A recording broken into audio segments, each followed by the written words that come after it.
Amed Rosario Anthony J. Causi PORT St. Lucie, Florida.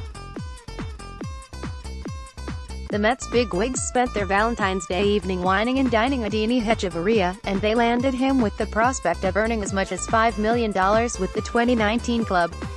The same bigwigs felt better trading top prospects Justin Dunn and Kelenic to the Mariners for Robinson Cano and Edwin Diaz because they retained their top prospect, Gimenez.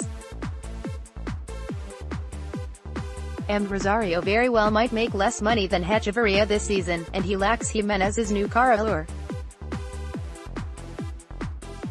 Yet does any doubt exist that the Mets' best chance for a sustained run comes with Rosario as their everyday shortstop?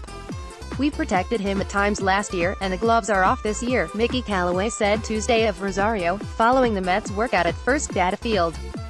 "He's going to have to go out there and continue to do what he did last year and understand what he did last year that made him more successful in the second half, and carry that over into a spot in the lineup that's probably a little harder to accomplish that.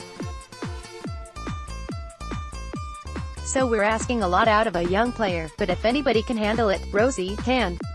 The manager intends to hit Rosario 8th, where he batted 22 times last year compared to 58 games leading off and 54 in the 9th spot, as part of the Mets' revamped lineup.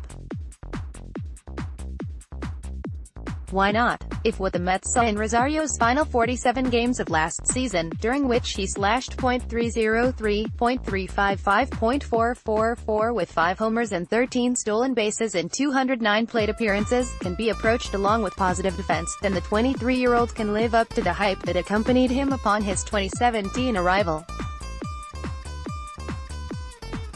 "I think, to be honest, my confidence improved, and that's what helped me in the second half," Rosario said through an interpreter on Tuesday.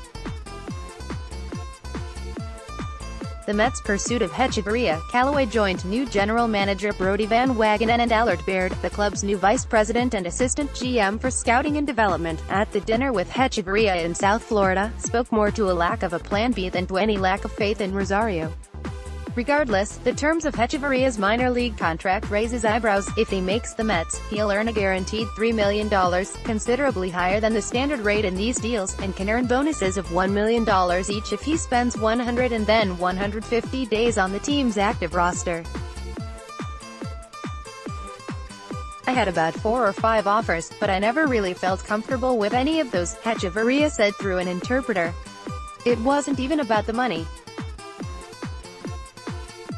It was more so about the opportunity and what they were offering in the long-term aspect." Amed Rosario, though you can easily construct a 25-man roster without the defensively strong and offensively weak Hechavarria, thanks to the Mets' newfound depth, Callaway said, "We're going to value defense, because we have great pitching." Meanwhile, the 20-year-old Gimenez, whom MLB.com ranks as its 55th best prospect in baseball, figures to start this season at either AA Binghamton or AAA Syracuse, with the big leagues not too far away. He slashed .277, .344, .358 over the final 37 games for Binghamton last year. "I think he's a young guy, and we don't put any sort of ceilings on him," Jared Banner, the Mets' new executive director of player development, said of Gimenez. "He's going to get smarter, stronger, and he's going to continue to adjust as he grows in the game and gets more strength," a scout who has seen Gimenez play repeatedly opined, on the condition of anonymity. "To me, he's more of a reserved guy. He doesn't do anything outstanding. The one thing that separates him might be consistency, and he makes contact. But Rosario gives you a plus arm, and he's a plus runner." No tension appears to exist between the two young shortstops. "We are friends," Gimenez said of him and Rosario. "No questions should loom over how this situation will optimally resolve. Nevertheless, after being plagued by shallow rosters for too long, it has to feel awfully nice for the Mets to have some options."